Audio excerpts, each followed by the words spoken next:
How's it going, everyone? Mask here, back with another Knights Chronicle video. Now today we're taking a look at the Nikita advent. I have a new, polished up, and frankly I'm super excited about Verdandi to show off for this advent with some out of this world stats. She's gonna kill it. But before we jump in and take a look at the Nikita advent, let me just show you BlueStacks again very fast. This is BlueStacks. It's how I play Knights Chronicle on my computer. I take advantage of my computer's better processing power, way nicer graphics, and of course, save my cell phone battery. Knights Chronicle fries that cell phone battery. Save it. If you're at home, load it up, load BlueStacks up on the computer. You're gonna enjoy it way better.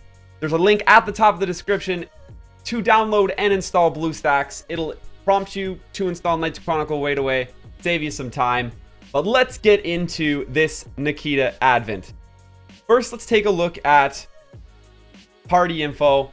We got the Punisher, Verdandi. Having Verdandi in your party increases water allies' attack by 150%. The sad reality is, it's so important to have a Verdandi just because of this attack boost. This attack boost is huge. It's basically what makes or breaks you to complete this dungeon. But fear not, you can use a friend's Verdandi and it'll be just as okay. Esna is a really great help in this dungeon as well. Increasing your water allies' maximum HP by 50% is going to make everybody tankier and just make you able to get through the dungeon a little more problem-free. And of course, Karen is going to boost your recovery amount by 50% if she's in the party, making her able to heal your units up a lot better herself as well. And the one thing that you probably thought, ooh, Nikita's coming, a fire advent. Yes, my Tayo. My Tayo's gonna be a beast. He's gonna, nope, you can't use him. All the allies' attack is decreased by 500% if Tayo is in the party. It literally counters all the buffs you could possibly imagine getting from any other sources. You bring Tayo, you lose. Carolina, you can't really use her either. That sucks as well. But we got Karen, we got Esna, we got Verdandi. Let's see what my team's gonna look like. I got Esna as the leader because I'm running a mono water team. So we're using her 60% water ally attack boost, which is great. Now, another strategy a lot of people are doing if you own Karen is using Karen as the leader. Increases water/light allies HP recovery amount by 20%. Just because she can practically solo. It's slow, but she can practically solo the end, I've heard. If she's the leader, she just heals so much with her skill 1. But my layout, I got Esna. This is how she looks. Her overall stats, her runes are extremely PvP based right now. You can have an Esna much better at doing this advent than mine. She's at 725 attack speed, which is nuts. Her talents are all PvP based. So she's really here just because she gives a fantastic leader skill and is a single target nuker, is going to pump out some decent damage. We got Karen. Karen overall stats, she could be set up nicer rune wise as well. I have her tons of multi-strike at the moment. HP, you can see the sub stats. Her hero talents are they actually need some they need some serious work. I wouldn't really pay too much attention to these hero talents. I don't like the look of them at all. And my Verdandi though. My Verdandi, I've been working on her. I absolutely spent every piece of gold I own, and her runes still need a ton of increasing. There is there's 2 crit damage, 3 attack substats, 2 more attack substats, and 2 more crit damage that need a boost, getting to plus 12 all over. And already she's at 145% crit damage, 7,267 attack. Going to be hitting like a truck. Yes, I should be focusing a little bit more on attack. Once you get to 100% crit damage, attack is more viable. Thanks to my chat, my Twitch chat yesterday for explaining that to me. Here's the hero talent list. They're looking pretty good. I got so lucky, and in 2 tries, rolled the 15% crit damage from Blade Twister. I was so happy about that. And of course, Demos, there's not really a whole lot to see here. Mostly set up on a PvP attack speed build currently, and the talents need some serious work. That's the team. I'm going to be picking up the best Verdandi I can find on my friends list to start off with. 118% crit damage, 7,800 attack. I'm not looking any further. Spirit, hop on. Those numbers are rivaling my own. I'd still think I like my own more. Woo! Let's go. We got the team. We've taken a look at them. This is it. The mono water team. Let's get this off auto. Now, these boars on this first wave, these boars, if you take a look at their buffs, guaranteed to multi-strike and deal massive damage when attacking non-water enemies. Berserk rages when the enemy revives. Revive 1 time upon death. Decreases damage taken from all elements other than water, the disadvantaged one. Immune to abnormal statuses and a huge attack boost. They basically one-shot any hero that you have that is not a water hero. You pretty much, you can pull this dungeon off with like a Mon and 4 water heroes, but you pretty much want a mono water team. There's also just so much damage that's going to be getting pumped out. Oh, let's look at this. Let's look at this Verdandi skill 2. Skill 2. 40k a pop, skill 2. Woo! Man, that is insane. I kind of just want to skill 1 this guy, actually, just because he's about to pop. On this first wave, it's better for you to focus down one of the boars. Get them to enrage, kill them off, so there's only 1 boar left. I mean, it's just minimize the number of people who actually have the opportunity to attack you. They're both going to revive once. They do taunt. As you can see here, I was forced to attack this one by taunt.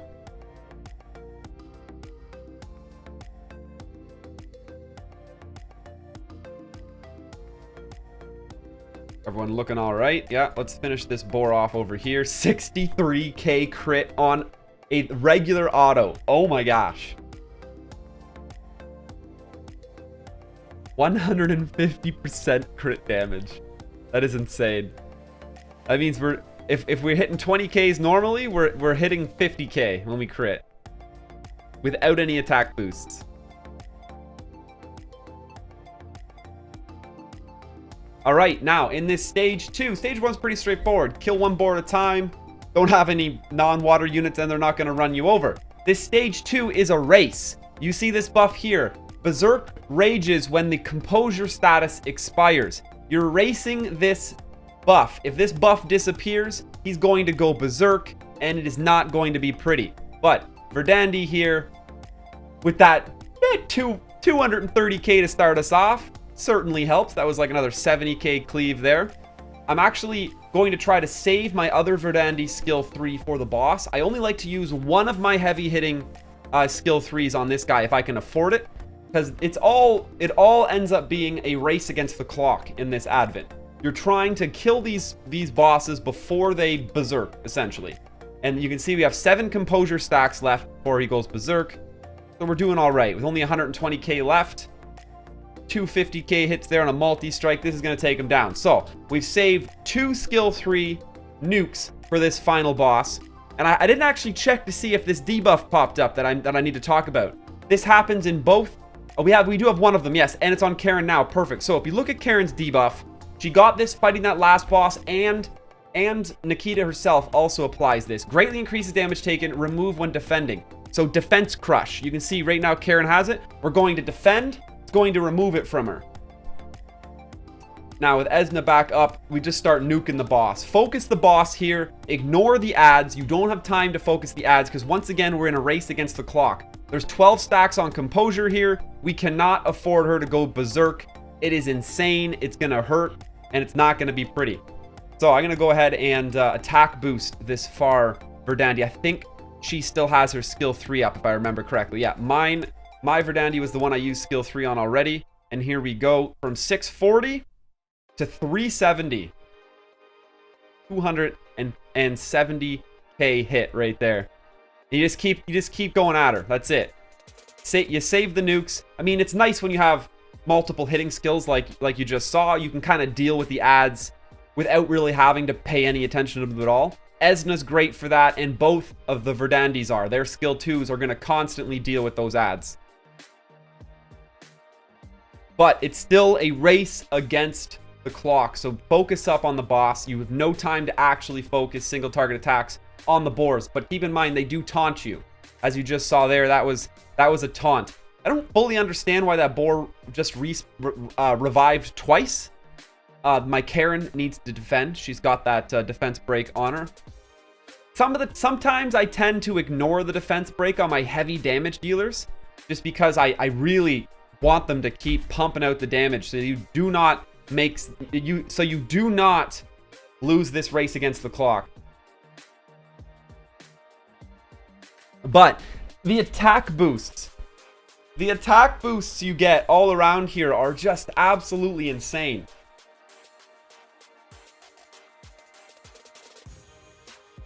You take a look at the total attack boost coming in when you pick up a good Verdandi friend unit. We got 126 over 7.4. That's a beautiful Verdandi as well. We got 40% coming, 100% in total just coming from the leader skills. And then Verdandi is giving 150% attack boost for being in the party. And we have 2 Verdandis. Like, I'm pretty sure all of this stacks. That's like a 400% attack boost to all of your water units. 4 times their base attack. So, my Verdandi's basing at 28k. Like, that's just nuts. That's why you're seeing 50, 60k skill 1s all the time. We're going to pick up that other Verdandi. And head in again.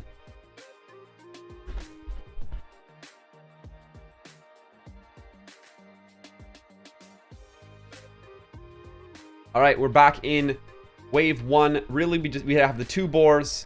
It's in your best interest to pick one, focus it down, get its damage off the board right away. I like using the multiple hit targets here because the next boss is only a single target.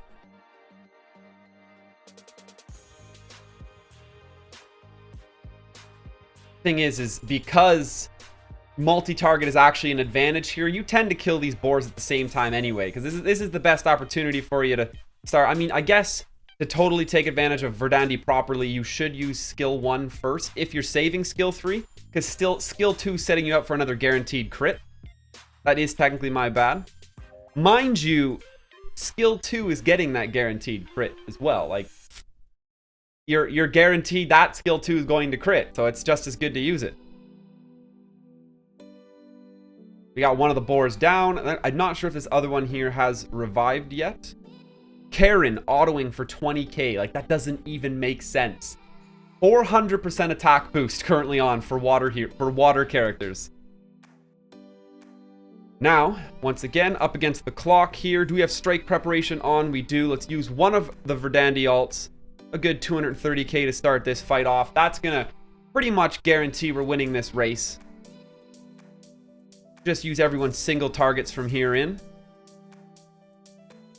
Keeping an eye out for the debuffs that this boss puts out. You need to defend to get them off your characters. It's best to do the defending now. Yeah, now while this race is looking nice. Get the defense done so you're not wasting your turns when you're actually in the final boss fight.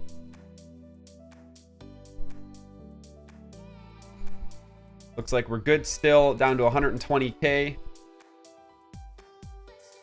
That looked like I only autoed for 20. I guess, yeah, that doesn't quite add up. I'd love to know how the math is distributed, how it's applied, when it's considered, and when it actually is applied as well. When you have things like these advent bonuses coming in for Verdandis, are we getting one per character? The way that I'd love to know how leader skills affects your attack. Does it affect your base attack? Does it affect your character's current total attack? Or is it just another percent multiplier on the original base attack? I do believe it's that second. For example, my Verdandi has 3,800 base attack, and it's all the percent multipliers that I have on and additional attack from runes that have her boosted to like 7,400. Do the leader skills affect 7,400 or the original 38? Do these advent bonuses affect the 7,800 or the original 38? These are all questions I'd love to have answered. I'm gonna risk this actually, and we're just gonna go in and leave that bonus damage on. I want to get that. I want to keep pumping out the damage. Oof, that is a lot though. Kind of regret it. We have strike preparation on, so go for the hit. I don't even know how much I just hit there. That was like over, I feel like that was over 300k. That was nuts. We'll just remove that. Oh no, you have to defend to remove it. Damn.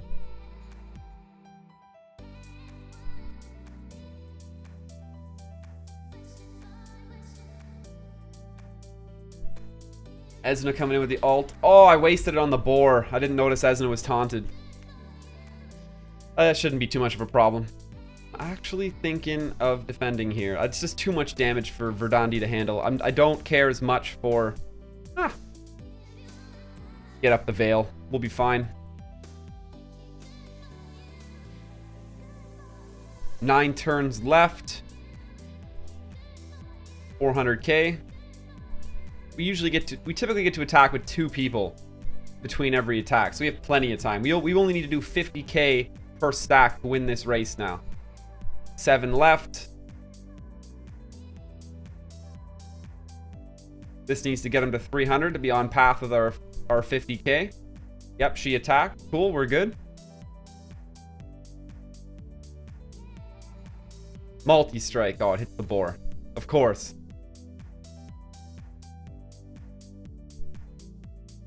Alright, we're ahead of the curve. Even if she goes 5 stacks right now, we're looking great. Yep, there it is. 15k ahead of the race. I have the defense debuff on Demos. I'm just gonna leave it there. Poof. There's a 80-ish k auto. Looking great. 57. The additional damage didn't go through. That was the difference maker there. But the recovery bonus in this dungeon makes Karen and Demos look like tier 1 healers. It's hilarious.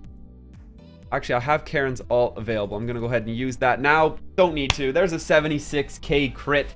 And Nikita is on farm. I really like that the dungeon is actually quick. It doesn't take us absolutely forever to clear it. That's probably one of the most annoying parts about Christian, Tayo, you name it. They all just take so long. I get on, I can farm. Nikita takes about as long as Sinclair does. It's a nice, quick, wham, bam, thank you, jam dungeon. But this is how I'm currently clearing Nikita. I'm probably going to look into alternate builds, see what different kind of characters we can bring in. Really low on gold right now. It's limiting any kind of creativity I could have, but I'm going to keep resetting that gold dungeon. And for starters, max out this Verdandi. I'm looking forward to seeing just how crazy I can get her. But thanks for checking this out. I hope you are having some success farming Nikita. The sad reality, I mean, you don't actually need Verdandi. You can use a friend's Verdandi, but you kind of need Karen, Demos. Esna's very, very useful. It's way harder not to do with any of them. But you can, as long as you have 3 out of the 4, actually really 2 of the 3, Karen, Esna, and Verdandi. They're the big 3 for this advent. If you have 2 out of 3 of them, you can borrow the 3rd one from a friend. Do your best to get at least a 4-person water team together. You can throw in a really good tank like a Mon as that 5th. I've heard of a lot of people doing it with a Mon, Karen, Demos, Esna, and Verdandi, or a Mon, Karen, Demos, Verdandi. Those are good ways. Esna's HP boost is just beautiful. You're gonna want it. Thanks again for checking this out. I want to remind you at the top, take a look at the top of the description for a link to download and install BlueStacks. Get Knight's Chronicle up and running on your computer. Honestly, it's gonna work way better. You'll enjoy it. You have my Facebook and my Twitter down below the description. That's where I have my official streaming schedule posted, so you can catch me live and get in on the action above my head here in the chat box. Chat always helps make these better. I love it. But until next time, thanks for watching. Smash that subscribe button and stay classy.